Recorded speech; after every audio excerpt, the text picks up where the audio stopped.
واتل ما أوحي إليك من كتاب ربك لا مبدل لكلماته ولن تجد من دونه ملتحدا. السلام عليكم ورحمة الله. الحمد لله رب العالمين، والصلاة والسلام على أشرف المرسلين نبينا محمد وعلى آله وصحبه أجمعين. We continue inshallah ta'ala with Surah Al-Kahf from Tafseer of Imam Al-Sa'di rahimahullah, and we stopped by ayah number 19. Stopped at ayah number 19. So here, as you see in page 924, the bottom were the verses ayat number 19 and 20. We ask Allah subhanahu wa ta'ala to make us benefit from what we learn, inshallah ta'ala. يقول الله عز وجل: وكذلك بعثناهم ليتساءلوا بينهم قال قائل منهم كم لبثتم قالوا لبثنا يوما أو بعض يوم قالوا ربكم أعلم بما لبثتم فبعثوا أحدكم بورقكم هذه إلى المدينة فلينظر أيها أزكى طعاما فليأتكم برزق منه وليتلطف ولا يشعرن بكم أحدا إنهم إن يظهروا عليكم يرجموكم أو يعيدوكم في ملتهم ولن تفلحوا إذن أبدا. The translation of the two verses: and similarly we awakened them that they might question one another. Said a speaker from among them, how long have you remained here? They said, we have remained a day or part of a day. They said, your Lord is most knowing of how long you remained. So send one of you with this silver coin of yours to the city and let him look to which is the best of food and bring you provision from it, and let him be cautious and let no one be aware of you. Indeed, if they come to know of you, they will stone you or return you to their religion. Never would you succeed than ever. So continuing with the story of Al-Fitya, the young men, those who Allah subhanahu wa ta'ala, that He bestowed His favor upon them, وَهَيَّأَ لَهُم مِّنْ أَمْرِهِمْ رَشَدًا, and prepared for them what is best for them, and the best for them was for them to be in the cave. And we talked about how the protection of Allah and the mercy of Allah subhanahu wa ta'ala and the details of that, all of that is from the mercy of Allah that Allah subhanahu wa ta'ala spread among them. So then the verses continues with their awakening after sleeping for a long time, as it's going to be mentioned. So then it says, وَكَذَلِكَ بَعَثْنَاهُمْ لِيَتَسَاءَلُوا بَيْنَهُم. And this is, it says, this is how we بَعَثْنَاهُم. Al-Ba'th is the resurrection. And after waking up from sleep, this is a minor resurrection. This is also resurrection, because the sleeping is a minor death, as Allah subhanahu wa ta'ala mentioned that in the Quran. So when a person wakes up from sleep, this is ba'th. This is a form of ba'th, being awakened, being resurrected. And the real or the major resurrection is in the day of judgment, after the major death, which is the real death that we all know. So he says here, Imam Sa'di rahimahullah, يقول تعالى, Allah subhanahu wa ta'ala says, وَكَذَلِكَ بَعَثْنَاهُمْ أي من نومهم الطويل, from their long sleep, and that's why بَعَثْنَاهُمْ. لِيَتَسَاءَلُوا بَيْنَهُم, for them to ask among themselves. Like عَمَّا يَتَسَاءَلُون, so that they ask among themselves. أي ليتباحثوا, يتباحثوا from البحث, to search, to look into something. So for them ليتباحثوا للوقوف على الحقيقة من مدة لبثهم, to be upon the truth of how long they stayed. للوقوف, الوقوف physically is to stand. So here it refers to for them to be upon something. على الحقيقة, which is the reality. من مدة لبثهم, from the actual time, المدة, لبثهم, for them staying in the cave. قال قائل منهم, one of them, he said, كم لبثتم قالوا لبثنا يوما أو بعض يوم. How long did you stay? they said we stayed the day or part of a day. He says وهذا, and that is مبني على ظن القائل. This is based on the thinking or the opinion of the speaker. Why? Because of course they don't know yet how long they stayed, how long they slept. So whenever they said that, it's based on what they thought a person would sleep. This is, how long a person would sleep. The most that a person can sleep is something like this. ظن القائل. الظن is gesture or thinking. And الظن, it depends on the context. Sometimes it refers to certainty. Sometimes it refers to guessing. And this is for any human being. This is certain. There's no way someone would sleep more than a day. وكأنهم وقع عندهم اشتباه في طول مدتهم. But the questioning itself, it seems, as he says here, as if وكأنهم وقع عندهم what happened to them. الوقوع is when something falls physically. But for a non-physical meaning, that means it becomes, got into their hearts, fell into their hearts. So as if they realized, or they got to know that they have اشتباه, doubt, in how long they stayed. في طول مدتهم. فلهذا قالوا ربكم أعلم بما لبثتم. They said, your Lord knows best how long you stayed, whether they saw from the signs of what appeared to be in their bodies and their ways of waking after this long sleep.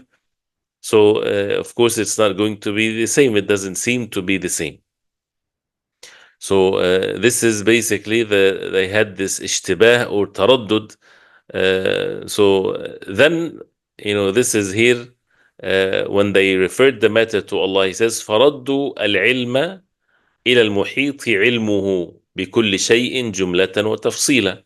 They referred back, ردوا. الرد is to return back. So they referred back the knowledge to the one, Allah subhanahu wa ta'ala, المحيط علمه. This is all talks about Allah. The one that his knowledge encompasses everything, بكل شيء. Encompasses all things, جملة وتفصيلا, in general and in details. And also, as if when they asked one another how long we stayed, Allah knows best, how did we stay? So then they turn to what is more important for them, as it's going to be mentioned afterwards. And this is one of the things also to be remembered, that instead of people going back and forth of something that is of no great benefit to them, then they should take themselves to a higher level, or to get to know what's the important thing for them to deal with now. But then he says here, وَلَعَلَّ اللَّهَ تَعَالَى بَعْدَ ذَلِكَ, and maybe that Allah subhanahu wa ta'ala afterwards أطلعهم على مدة لبثهم, that Allah subhanahu wa ta'ala afterwards he made them see or realize how long they stayed. لأنه بعثهم ليتساءلوا بينهم, because he subhanahu wa ta'ala awakened them for them to ask among themselves. وأخبر أنهم تساءلوا, and he informed us that they asked. وتكلموا, and they spoke about it. بمبلغ ما عندهم, with what's already known to them. And what's known to them, that a person would sleep for a day or part of the day. وصار آخر أمرهم الاشتباه. So the last of their affairs become صار الاشتباه, is the doubt, they're not sure. So he says here, فلا بد أن يكون قد أخبرهم يقينا. Then he says here, so that means it has to be that Allah subhanahu wa ta'ala informed them يقينا, to have certainty. How did he, rahimahullah, the Imam Sa'di rahimahullah, he said that? Why did he say that? He said, علمنا ذلك من حكمتي في بعثهم. We knew that from the hikmah, from the wisdom of Allah subhanahu wa ta'ala, that he awakened them. Because وَأَنَّهُ لَا يَفْعَلُ ذَلِكَ عَبَثًا, that Allah subhanahu wa ta'ala does not make such a thing عبثا, or for play, or for no reason, for no wisdom. ومن رحمته بمن طلب علم الحقيقة في الأمور المطلوب علمها وسعى لذلك ما أمكنه. And from the rahmah, from the mercy of Allah, and this is a good benefit here that is mentioned, from the mercy of Allah by those who seek طلب علم, for those who seek the knowledge of al-haqiqah, the knowledge of the truth, in the matters في الأمور that is needed المطلوب علمها, in the matters that is needed for a person to know, وسعى لذلك ما أمكنه, and he took the means to the best of ability in one's capacity, فإن الله يوضح له ذلك. Then indeed Allah subhanahu wa ta'ala will make it clear to him. وبما ذكر فيما بعده من قوله. So this is also if a person is seeking the knowledge of the truth.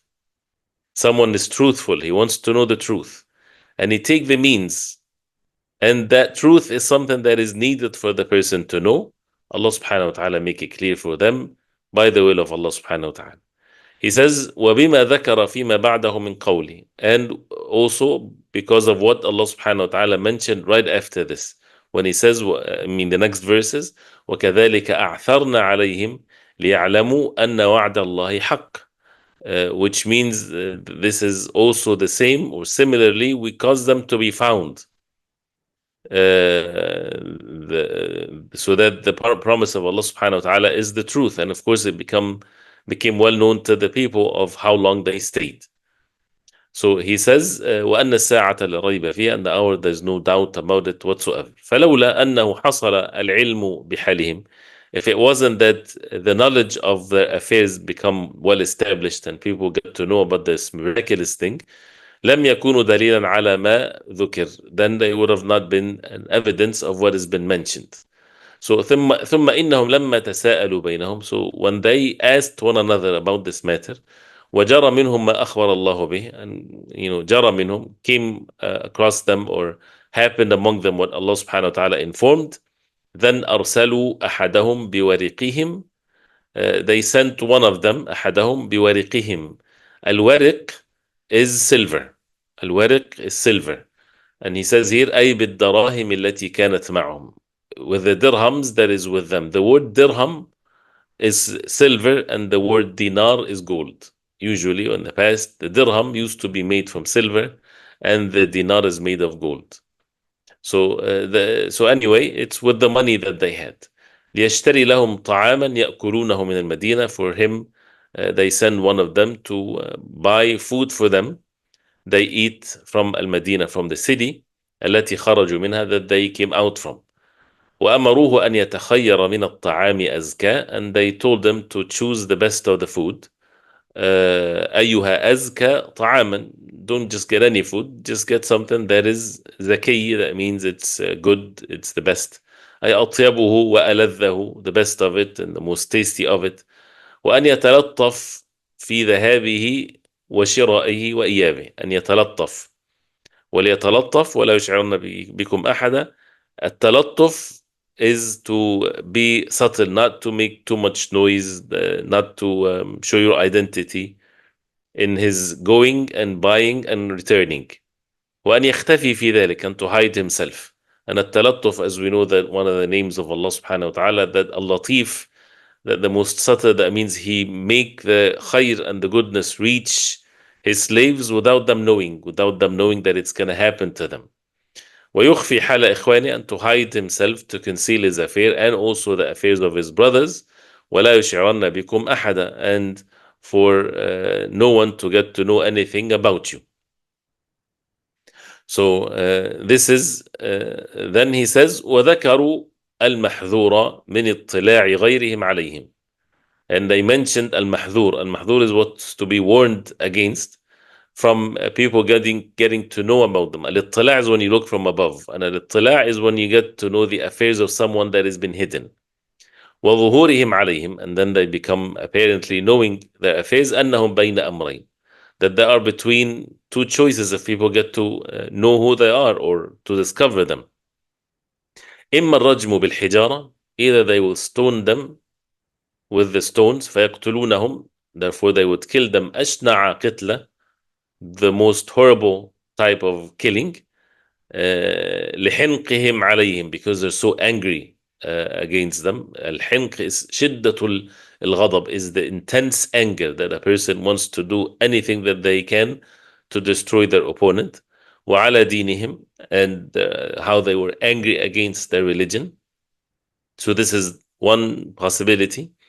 وإما أن يفتنوهم عن دينهم, Or maybe they would يفتنوهم, they would divert them away from their religion, become fitna for them, ويردوهم في ملتهم, and they would force them to be in their religion. وفي هذه الحال لا تفلحون أبدا, and in this matter, in this state, you would never be successful. بل يخسرون في دينهم ودنياهم وأخراهم, but rather you would lose in your religion and in your dunya and in your hereafter. And this is what the verse says. إنهم إن يظهروا عليكم, if they يظهروا عليكم, they become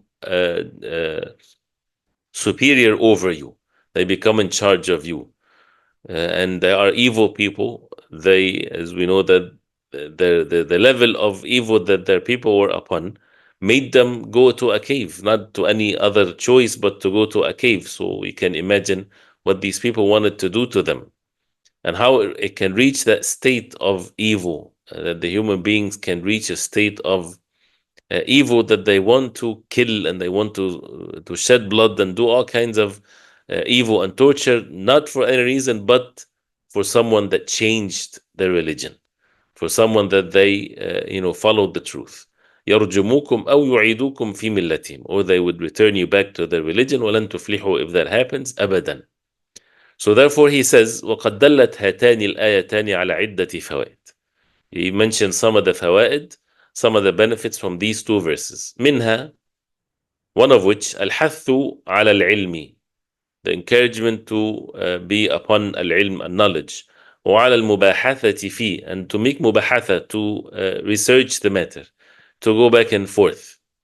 And this is one of the things that we talked about it when we talked about the adab and the manners of studying, that we should really do. And it's very important with students of knowledge, those who fear Allah, those who are not there um, to brag about themselves or having any worldly gain from this, that they would sit together and they would study, meaning what do you understand from this if someone doesn't understand something, or what do you think this was said like this before that, things like this. That brings all kinds of benefits.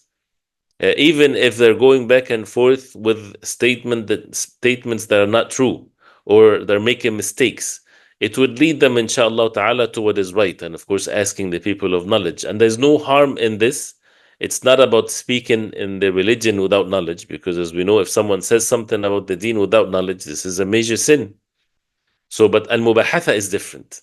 When you're discussing a matter of the deen for the sake of studying, for the sake of learning, it's okay to say what is wrong, because you're not stating it as this is what it is and everybody should learn from me, everybody should follow. No, you're kind of like the teacher. He would say, after explaining a mas'ala or so, or even before explaining it, what do you think the hukm of this would be based on what they've learned before? And then he opened the class, for example, for discussion. Or what do you think this verse means? Does that mean it's haram for someone to say something based on what they think and not based on knowledge? No, it's okay in that context. So you'd say, does it mean this? Maybe it means this. And someone else would say something else. Till at the end, then they would get to know what is right about it. It makes the matter of knowledge very well established in them. Right? So this is one of the benefits of al-mubahatha, or discussing a matter of ilm. That's completely different than people sitting together and everyone talks about matters of the deen from their own desires without proper foundation of learning. He says, لَكَوْنِ اللَّهِ بَعَثَهُمْ لِأَجْلِ ذَلِكَ. And because Allah subhanahu wa ta'ala, He awakened them because of this. وَمِنْهَا, also from the benefits, الْأَدَبُ فِي مَنْ اشتبه عليه العلم أن يرده إلى علمه. Al-adab, the manners from the one that al-ilm اشتبه عليه, is not clear to him. أن يرده إلى علمه, that he referred back to the one that knows it. ربكم أعلم بما لبثتم, your Lord knows best. To refer the matter to Allah subhanahu wa ta'ala, and also to the one that knows. وأن يقف عند حد, and to stop at one's limit, which is a great benefit. And this is something that if a person doesn't learn where to stop, what's our limits when it comes to knowledge, this can be very dangerous. And we see how the world that we live in today, that everyone is asked to talk about every matter. And if someone doesn't talk about every matter, that means either people would accuse him of being a coward, or be in this or be in that. And the people of knowledge and the students of knowledge, they should not really pay attention to whatever anyone says, because you're paying attention to what Allah subhanahu wa ta'ala wants from you. And whoever speaks about every matter, he is insane. And it's because of saying something in matters of deen without knowledge. This is such a dangerous thing.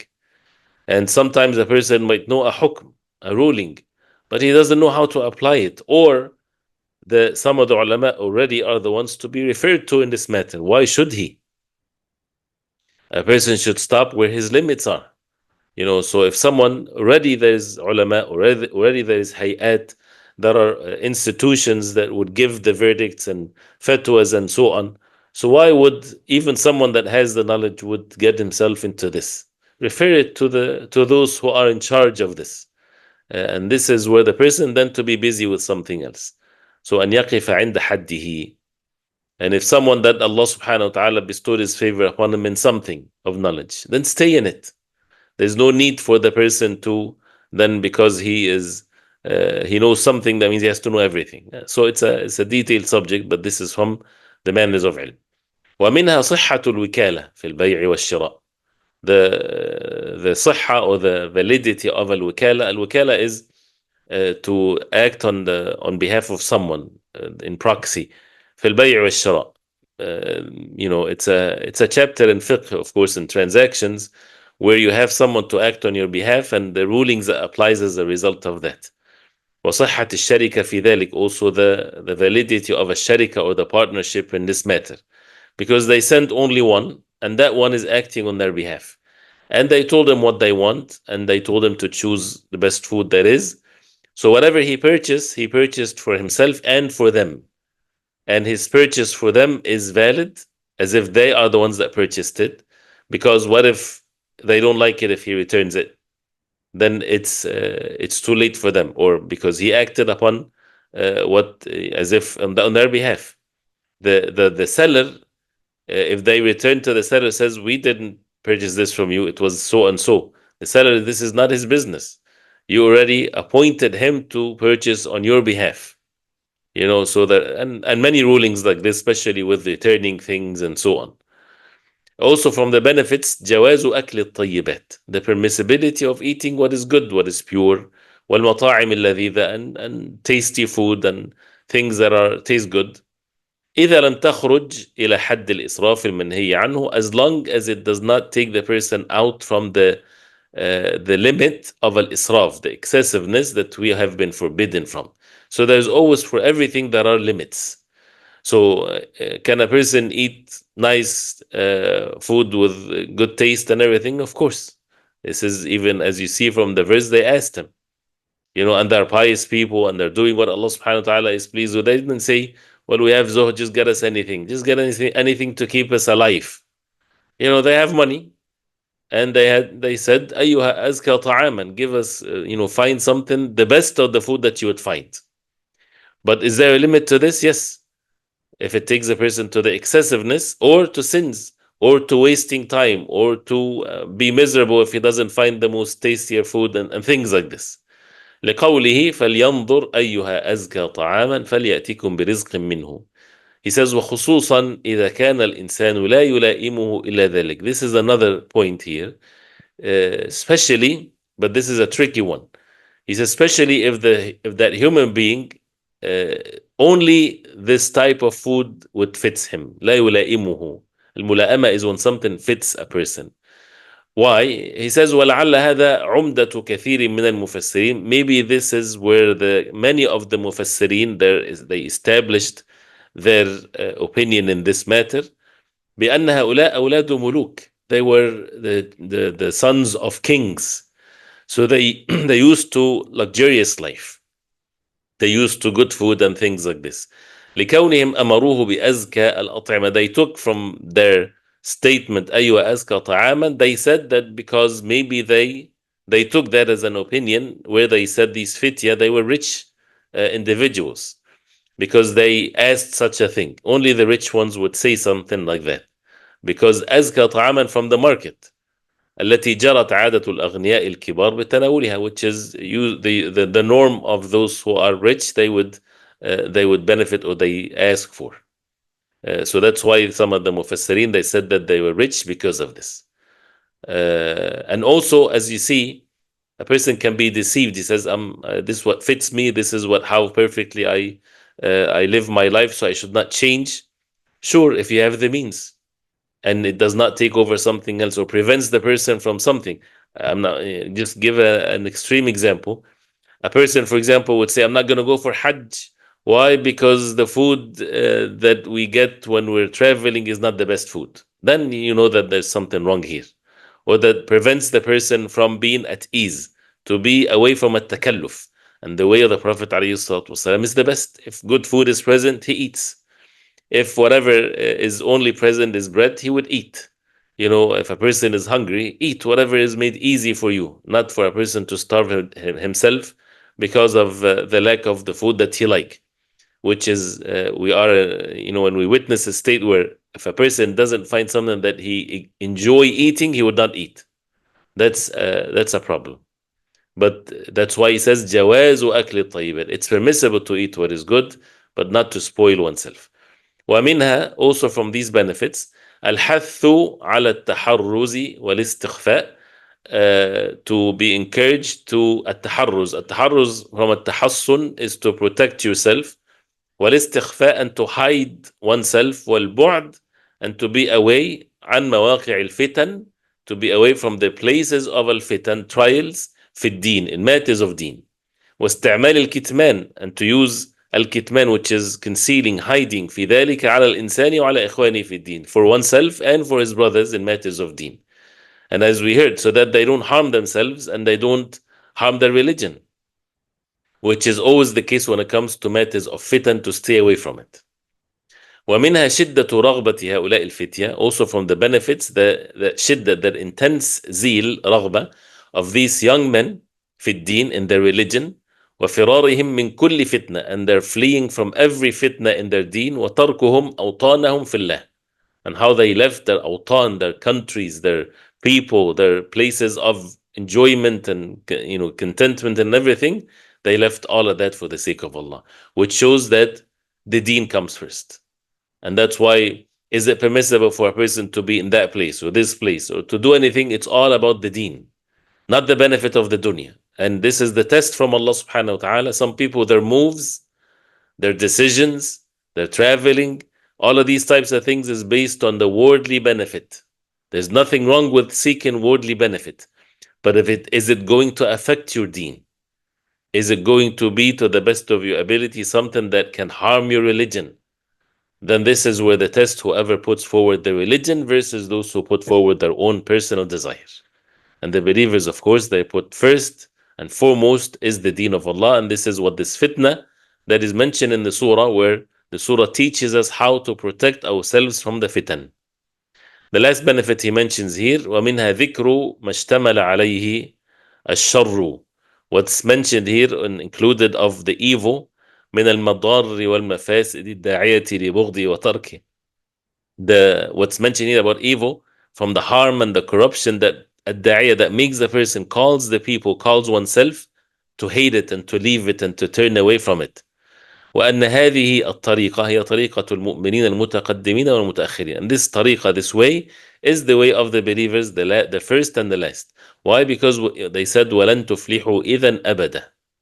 So because they said, and you would never be successful whatsoever. So warning against evil and bringing the things that would make you hate the evil and hate to put your religion in such a trial of fitan, so that you warn yourself against it, so that you save yourself. So these are some of the benefits that is mentioned here, great benefits. And when we talk about benefits, it becomes the principles in life. That means it's get repeated with the different circumstances that a person face or a person witness. And all of that is from how the verses of the Quran is not just mentioning about the story or their affairs. It's for the reciter of the Quran to benefit from it, from every word of it, even ba'athnahum, and as we heard the word ba'ath, and it's all about also the day of judgment. And as Allah subhanahu wa ta'ala, the one that made them stay for 309 years, and darabna ala adhanihim, and their ears would not hear anything, and so on, Allah subhanahu wa ta'ala is the one that moved them from this complete non-moving state that they were in. And how Allah subhanahu wa ta'ala bestowed his favor upon them as a result of this. And the lamb here for them to ask among themselves, to make it as a sign for them, and for them to see the mercy of Allah, how it was established among them. Because this is also part of the delight, that the believers, they have certainty that if they return to Allah, if they have certainty and they take the means to protect their religion, Allah subhanahu wa ta'ala, as they had certainty, that Allah subhanahu wa ta'ala will spread his mercy and they will be in good state. But another level of delight and joy is that they get to know exactly what happened after it happens. So for them to be even in state of joy and increase the love of Allah subhanahu wa ta'ala. So this is how Allah subhanahu wa ta'ala mentioned here, that for them to ask and to discuss the matter among themselves, and with the rest of what's mentioned here in these benefits that we heard. So, and of course, with how the evil is present on the face of earth till the day of judgment, and it's the struggle of the believers to make sure that they protect their religion and not to be fooled, or not to relax the matter, but to understand that this is the most precious thing that they have to be upon and fight for, to stay firm upon it and never to compromise it whatsoever. For them till they meet Allah subhanahu wa ta'ala, till they are returned to Allah subhanahu wa ta'ala, and that certainty of the rewards from Allah, that Allah subhanahu wa ta'ala will protect them. And the best of all miracles is when someone is firm upon the haqq and not to deceive oneself. And also one of the great benefits that we see of how they, even though they left what they left and they did all of these things for the sake of Allah, they still feared for themselves that they might change even their religion. And this is not because of the lack of certainty that they have in the truth, but because of the fact that if you expose yourself to what Allah forbade you from exposing, like the fitan. And then I want to end with this because this is a serious matter. Sometimes people, they think, oh, the fitan, I know the fitan. I know the evil things, and I know that this is wrong. Don't worry, alhamdulillah, I'm safe. I know what's the haqq from the batil. Or someone would say, let the children be exposed to the fitan. It's very important that we get them to know what is right from what is wrong, and then let them face all kinds of trials in their life that makes them stronger. This is all falsehood. But rather, if a person had to face something because this is something inevitable, that's different. But for someone to choose with taking the means and making sure that eliminating all ways that can make the person face fitan. And that's why a person should stay away from listening to haram, from listening to doubts, from listening to debates and matters of the religion, or the evil ones talking bad about the deen of Allah, or going to places where they would hear all kinds of haram and disbelief and matters like these matters or sins. Because if a person, then this is his action of disobeying Allah. Because what's the command when it comes to the fitan is to stay away from it, to run away from it. This is what Allah subhanahu wa ta'ala commanded us. And there are many evidences in the Quran and the Sunnah of the Prophet alayhi salatu wasalam. And one of which, as we know, that the Masih al-Dajjal, the Antichrist, the biggest of all fitan, the Prophet alayhi salatu wasalam said, إِذَا سَمِعْتُم بِالدَّجَّالِ فَانْأَ عَنْهُ. If you hear the Dajjal, run away from him. Stay away from him the best of your ability. Imagine I'm just saying that for the sake of argument.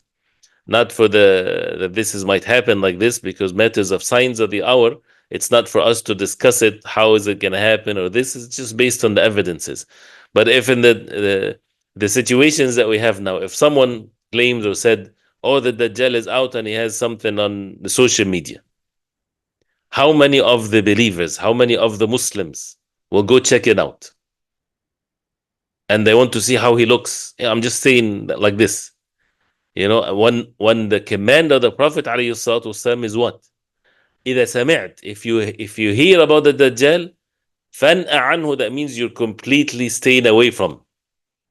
Because if a person, and the hadith says, a person going to him thinking that he knows him, he thinks that he knows the Dajjal. He knows that this is the liar. This is the one that the Prophet ﷺ warned us against. So finally we get to see him so that we MashaAllah, we see the miraculous words of the Prophet alayhi salatu wasalam. He says alayhi salatu wasalam, a person will go thinking that he knows him, فَلَا يَلْبَثُ إِلَّا أَنْ يَتَّبِعَهُ. He would very soon then follow the Dajjal. He will end up following the Dajjal because of the fitna. So it's not because of the weakness in faith. It's because of disobeying the commands. So that's why when they said وَلَن تُفْلِحُوا إِذًا أَبَدًا, they might return you back to their religion. So save your religion by learning the haqq, by learning the truth, yes, by being certain upon it, and be firm upon it, and protect yourself. And if it had to be the case that you face it, Allah will give you steadfastness. And the same thing with the Dajjal, as the best of the martyrs, is the one that would face him, but he did not do this as a choice from himself.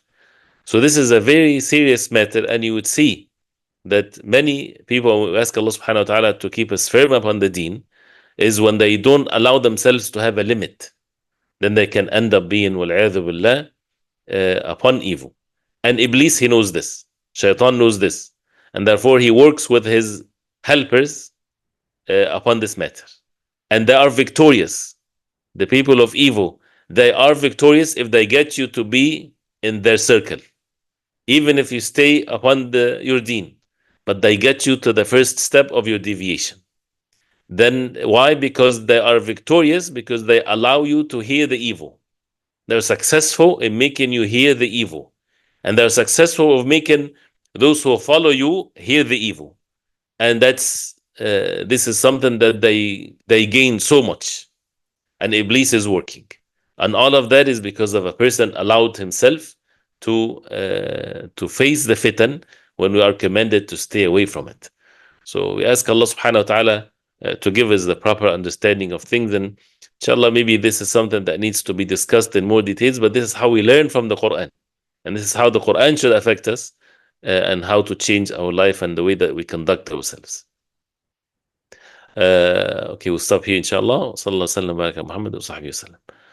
The attendance code is أخبرهم يقينا, tell them or inform them with certainty. نعم.